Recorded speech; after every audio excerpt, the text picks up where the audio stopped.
आज हम लोग समझने वाले हैं इकोनॉमिक्स। इकोनॉमिक्स में समझेंगे कि भारतीय अर्थव्यवस्था कितने प्रकार के है और कौन कौन सी है और कितने वर्ग में बांटा गया है। सारे आज एक ही क्लास में हम लोग क्या करेंगे, डिस्कस करेंगे। जितने भी भारतीय अर्थव्यवस्था को जितने भी वर्ग में बांटा है सारी चीज क्या करेंगे, आज एक ही क्लास में डिस्कस करेंगे। तो भारत के आर्थिक क्षेत्र जो होता है कई आधार पर बांटा गया, 3 आधार पर बांटा गया। भारत के जो आर्थिक क्षेत्र है उसको 3 आधार पर बांटा है। कितने आधार पर? 3 आधार पर बांटा गया। तो पहला है गतिविधियों के प्रकृति के आधार पर, गतिविधियों के प्रकृति के आधार पर, गतिविधियों के प्रकृति के आधार पर। तो पहला प्राथमिक क्षेत्र, तब द्वितीय क्षेत्र, तृतीय क्षेत्र। देखो आर्थिक क्षेत्र को 3 भागों में बांटा गया। किसके आधार पर? तो गतिविधियों के आधार पर। किसके आधार पर? गतिविधियों के आधार पर। प्राथमिक क्षेत्र, द्वितीय क्षेत्र और तृतीय क्षेत्र। कारिक परिस्थितियों के आधार पर 2 वर्गों में बांटा गया। कारिक परिस्थितियों के आधार पर 2 वर्गों में बांटा गया, संगठित क्षेत्र और संगठित क्षेत्र, संगठित क्षेत्र और संगठित क्षेत्र। और स्वामित्व के आधार पर 2 वर्गों में, स्वामित्व के आधार पर भी 2 वर्गों में। एक हो जाएगा क्या कहते हैं सार्वजनिक क्षेत्र और दूसरा हो जाएगा निजी क्षेत्र। एक हो जाएगा सार्वजनिक क्षेत्र, दूसरा हो जाएगा निजी क्षेत्र। इन सारे के बारे में क्या करेंगे आज हम लोग डिस्कस करेंगे। क्या करेंगे? डिस्कस करेंगे। तो गतिविधियों के आधार पर जो आर्थिक क्षेत्र को बांटा है, आर्थिक क्षेत्र को 3 भागों में बांटा गया। प्राथमिक क्षेत्र, द्वितीय क्षेत्र, तृतीय क्षेत्र। तो प्राथमिक क्षेत्र क्या होते हैं, जिससे क्या होते हैं इसमें डायरेक्ट समझो, जो कृषि से जुड़ा हुआ क्षेत्र हो, ऐसे क्षेत्र जो कृषि से जुड़ा हुआ क्षेत्र हो, जिनसे आर्थिक क्रियाकलाप का शुरुआत होता है, जिनसे आर्थिक क्रियाकलाप का शुरुआत होता है, उसी को प्राथमिक क्षेत्र कहा जाएगा। क्या कहा जाएगा? प्राथमिक क्षेत्र। तो प्राथमिक क्षेत्र में भूमि हो जाएगा। क्या हो जाएगा? भूमि हो जाएगा। प्राकृतिक संसाधन हो जाएगा। जितने प्राकृतिक संसाधन मिलते हैं वो सारे संसाधन किसके अंतर्गत जो आएगा? तो प्राथमिक क्षेत्र के अंतर्गत आएगा। इसके अलावा वानिकी, खनन, कच्चा माल, कृषि और जो हम लोग जो पशुपालन करते हैं वो भी क्या किसके अंतर्गत आएगा? प्राथमिक क्षेत्र के अंतर्गत आएगा। किसके अंतर्गत? प्राथमिक क्षेत्र के अंतर्गत। तो प्राथमिक क्षेत्र के अंतर्गत भूमि, प्राकृतिक संसाधन, वानिकी, खनन, कच्चा माल और पशुपालन, दूध उत्पादन किसके अंतर्गत आएगा? प्राथमिक क्षेत्र के अंतर्गत आएगा। किसके अंतर्गत आएगा? प्राथमिक क्षेत्र के अंतर्गत आएगा। ऐसे क्रियाकलाप जो कृषि से जुड़ा हो, खेती से जुड़ा हो, डायरेक्ट क्या किससे जुड़ा हो? खेती से जुड़ा हो, वो प्राथमिक क्षेत्र के अंतर्गत आएगा। किसके अंतर्गत आएगा? प्राथमिक क्षेत्र के अंतर्गत आएगा। ठीक ना। अब है द्वितीय क्षेत्र। क्या है? द्वितीय क्षेत्र। द्वितीय क्षेत्र जो प्राथमिक क्षेत्र को क्या कर देता है, उसका रूप बदल देता है। डायरेक्ट समझो कि उद्योग में, फैक्ट्री में, इंडस्ट्रीज में चला जाता है। प्राथमिक क्षेत्र किस में चला जाता है? इंडस्ट्रीज में। तो वो क्या किसमें बदल जाएगा? द्वितीय क्षेत्र में बदल जाएगा। किसमें बदल जाएगा? द्वितीय क्षेत्र। जैसे कि इंडस्ट्रीज, अभी हम मान लो क्या किए, दूध निकाले भैंस से और उसको क्या करेगा, इंडस्ट्रीज में भेज देंगे तो उसका मक्खन बना देगा, उसका घी बना देगा, उसका क्या करेगा, पनीर बना देगा। तो वह किसके अंतर्गत आ जाएगा? तब द्वितीय क्षेत्र के अंतर्गत आ जाएगा। किसके अंतर्गत आ जाएगा? अब देखो द्वितीय उत्पादन कर दिया, वस्तु का उत्पादन करेगा, सड़क बना देगा, विद्युत उत्पादन कर देगा। क्या करेगा? विद्युत उत्पादन करेगा, इंडस्ट्रीज रहेगा, बड़े बड़े फैक्ट्रियां रहेगी। तो ये किसके अंतर्गत आएगा? द्वितीय क्षेत्र के अंतर्गत आएगा। किसके अंतर्गत आएगा? द्वितीय क्षेत्र के अंतर्गत आएगा। ठीक ना। प्राथमिक क्षेत्र को क्या कहते हैं? कृषि क्षेत्र कहा जाता है। द्वितीय क्षेत्र को औद्योगिक क्षेत्र कहा जाता है। तृतीय क्षेत्र को सेवा क्षेत्र भी कहा जाता है। तृतीय क्षेत्र को सेवा क्षेत्र कहा जाता है।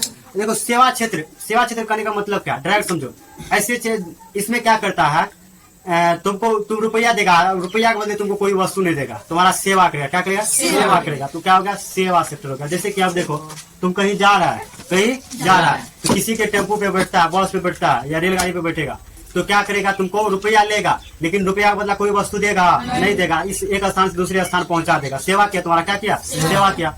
और रुपया के बदला सामान दिया नहीं दिया। इसके मतलब शिक्षक जो होते हैं तुमसे रुपया लेते हैं और रुपया के बदले क्या करते हैं? पढ़ाते हैं। कुछ देता है? नहीं देता है, कोई वस्तु नहीं देता, बल्कि ज्ञान बांटता है। तो उसके क्या होता है? सेवा क्षेत्र भी शिक्षा के अंतर्गत। तृतीय क्षेत्र के अंतर्गत क्या आ गया? शिक्षा भी हो गया। संचार मतलब क्या होता है? मोबाइल। हम जो मोबाइल का क्या करते हैं, पर डे महीना जो आ रहा है ₹100 जो डलाते हैं, क्या वो हमको कोई चीज देता है? नहीं देता। उसके बदले हमको क्या करता है? बात कराता है और फ्री डाटा देता है। क्या करता है? फ्री डाटा देता है। नहीं करता है।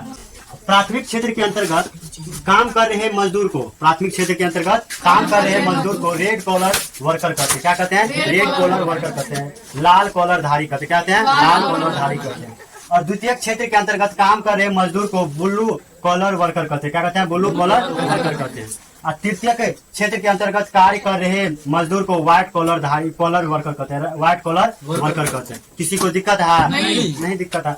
अब इसके बाद हम लोग समझेंगे कार्य के परिस्थितियों के आधार पर आर्थिक क्षेत्र को दो वर्गों में बांटा गया। कार्य के परिस्थिति के आधार पर आर्थिक क्षेत्र को दो वर्गों में बांटा गया, संगठित क्षेत्र और असंगठित क्षेत्र। संगठित क्षेत्र असंगठित क्षेत्र। संगठित क्षेत्र ऐसे क्षेत्र को बोलेंगे जहां पर सारे नियम कानून लागू शर्तें होती है, उसको बोलते हैं संगठित क्षेत्र। असंगठित क्षेत्र में नियम कानून लागू नहीं होता, उसको क्या बोलते हैं? असंगठित क्षेत्र। जैसे कि मान लो ये सरकारी, संगठित क्षेत्र क्या होता है? सरकारी फैक्ट्रियां, सरकारी हैं, ये हो गया संगठित क्षेत्र। क्या हो गया? संगठित क्षेत्र। असंगठित क्षेत्र जो होता है प्राइवेट सेक्टर होता है। क्या होता है? प्राइवेट सेक्टर, प्राइवेट कार्य होता है। जैसे कि देखो संगठित क्षेत्र में रोजगार की शर्त, इस काम करने के योग्य है उसको वही काम करने के लिए देता है।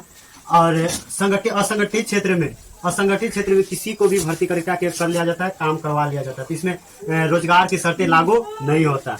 और सरकारी नियम जो होता है संगठित क्षेत्र में लागू होता है, लेकिन असंगठित क्षेत्र में लागू नहीं होता। सरकारी नियम जैसे कि देखो छुट्टी होना, क्या होना? छुट्टी होना, रविवार को छुट्टी देना। इसके अलावा अब देखो महिलाओं को क्या होता है? प्रसूति के टाइम एक्स्ट्रा छूट होता है, लेकिन वो असंगठित क्षेत्र में उतना नहीं दिया जाता, किसी में दिया जाता है, प्राइवेट सेक्टर में भी दिया जाता है। उसके बाद है नियमित और निश्चित वेतन, वो संगठित क्षेत्र में लागू होता है। क्या होता है? संगठित क्षेत्र में, लेकिन असंगठित क्षेत्र में ये लागू नहीं होता है। नियमित और निश्चित वेतन नहीं देता है। और कोई व्यक्ति काम करना छोड़ दिया है, कम काम करता है, तो उसका वेतन भी काट लिया जाता है। क्या कर दिया जाता है? काट लिया जाता है। और हो गया नौकरी की सुरक्षा। इसमें नौकरी की सुरक्षा रहता है, गारंटी रहता है कि अब कोई सरकारी जॉब करता है तो उसको तो फिर के ना मेरा नौकरी जाएगा, उसको नौकरी की सुरक्षा है। लेकिन इसमें क्या करेगा? प्राइवेट क्षेत्र वाला कौन ना, प्राइवेट में जो काम करता है ना, उसको कोई जॉब घूम के आओ तो उसका नौकरी चल जाएगा, तुरंत नौकरी से हटा देगा। लेकिन सरकारी वाला को उतना टेंशन नहीं रहता है, उसका नौकरी जाने में बहुत प्रोसेस होता है, उसको नौकरी की टेंशन नहीं रहता है, वो बिंदास बनता है। हम लोग पढ़ चुके हैं कार्य के आधार पर क्षेत्र जो होता है, आर्थिक क्षेत्र तीन प्रकार के थे, प्राथमिक क्षेत्र, द्वितीय क्षेत्र और तृतीय क्षेत्र। प्राथमिक क्षेत्र को कृषि क्षेत्र कहते हैं, द्वितीय क्षेत्र को औद्योगिक क्षेत्र कहते हैं, और तृतीय क्षेत्र को सेवा क्षेत्र कहते हैं। प्राथमिक क्षेत्र कृषि क्षेत्र भी कहते हैं, द्वितीय को औद्योगिक क्षेत्र कहते हैं, तृतीय को सेवा क्षेत्र कहते हैं। किसी को दिक्कत है? और प्राथमिक क्षेत्र में सबसे ज्यादा मजदूर काम करते हैं, प्राथमिक क्षेत्र में सबसे ज्यादा मजदूर काम करते हैं। और इस पर जो होता है भारत का लगभग 66% आदमी जो होता है ना, इसी पर निर्भर रहता है, प्राथमिक क्षेत्र पर भी। उसके बाद है द्वितीय क्षेत्र में थोड़ा मतलब सबसे कम द्वितीय क्षेत्र में, तृतीय क्षेत्र में सेकेंड स्थान पे मजदूर काम करते हैं, सेकेंड स्थान पर मजदूर काम करते हैं। तो इसके बाद हम लोग देखेंगे स्वामित्व के आधार पर आर्थिक क्षेत्र दो प्रकार के होते हैं, सार्वजनिक क्षेत्र और निजी क्षेत्र। तो सार्वजनिक क्षेत्र ऐसे क्षेत्र को कहते हैं जिन क्षेत्रों में, जिन कार्यों में अधिकांश हिस्सा सरकार की होती है। किसकी होती है? सरकार की होती है। कहने का मतलब क्या? अगर सरकार का शेयर 51% से अधिक है, सरकार का शेयर 51% से अधिक है, तो उसको बोलते हैं सार्वजनिक क्षेत्र। क्या बोलेंगे? सार्वजनिक क्षेत्र। और ऐसे क्षेत्र जिन पर 51% से अधिक किसी खास व्यक्ति का हिस्सा, तो उसको बोलेंगे निजी क्षेत्र। उसको क्या बोलेंगे? निजी क्षेत्र। सार्वजनिक क्षेत्र भी समझ गया? किसी को दिक्कत है? तो आर्थिक क्षेत्र में किसी को दिक्कत नहीं दिक्कत है।